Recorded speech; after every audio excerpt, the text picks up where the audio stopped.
I'm Greg Walker, President and Chief Executive Officer of Wentworth-Douglass Hospital. Wentworth-Douglass Hospital was a small 30-bed cottage hospital when it opened in 1906.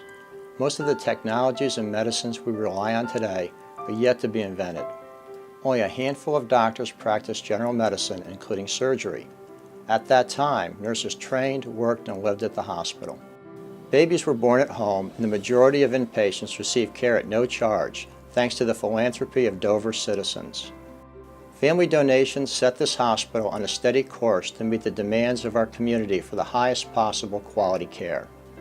The names throughout our history are very familiar: Wentworth, Douglas, Dunaway, Rollins, and many more. The buildings and services they supported are the foundation of today's Seacoast leading medical center. For the past few years, we focused on expanding services within the existing footprint of the hospital and in surrounding communities.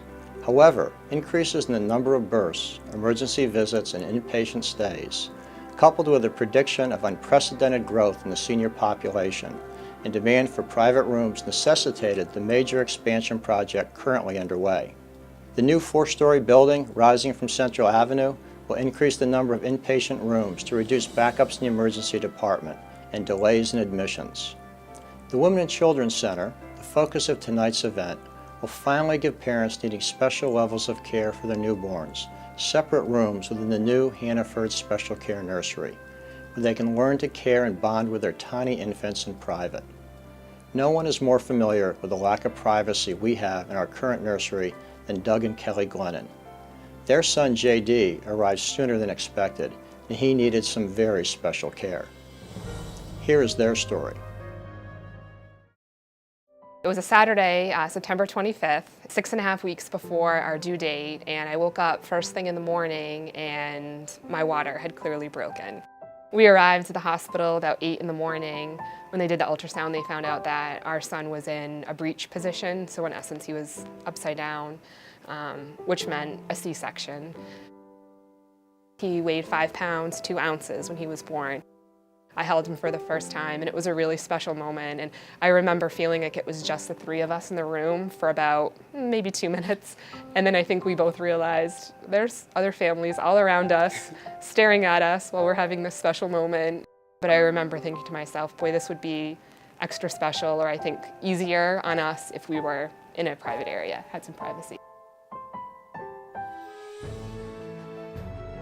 Now, JD's a 13-month-old thriving little boy. He's in great health, active, full of spirit, and absolute joy. He's a precious little boy. There's a lot to say. And Doug and I are both so happy that the hospital is expanding the nursery area, the Women and Children's Center, so that other couples who are in our same situation have not a better experience, because I think our experience was really wonderful, to be honest, but one that allows them to have more privacy and some of the things that you would hope to have. And as we drive by now and see the progress that's being made, we're just so thrilled and happy at what that means for future parents and their birthing experiences. Thank you to the Glennons for sharing their story and highlighting the importance of this project. I am extremely grateful to the generous donors who have already named several areas in the new building. The charitable mission of Wentworth-Douglass Hospital permeates every decade since our founding, and it is as vital today as it was in the early 20th century. Many more naming opportunities are still available to support the future of healthcare in our community. Please contact me or any member of our foundation for more information.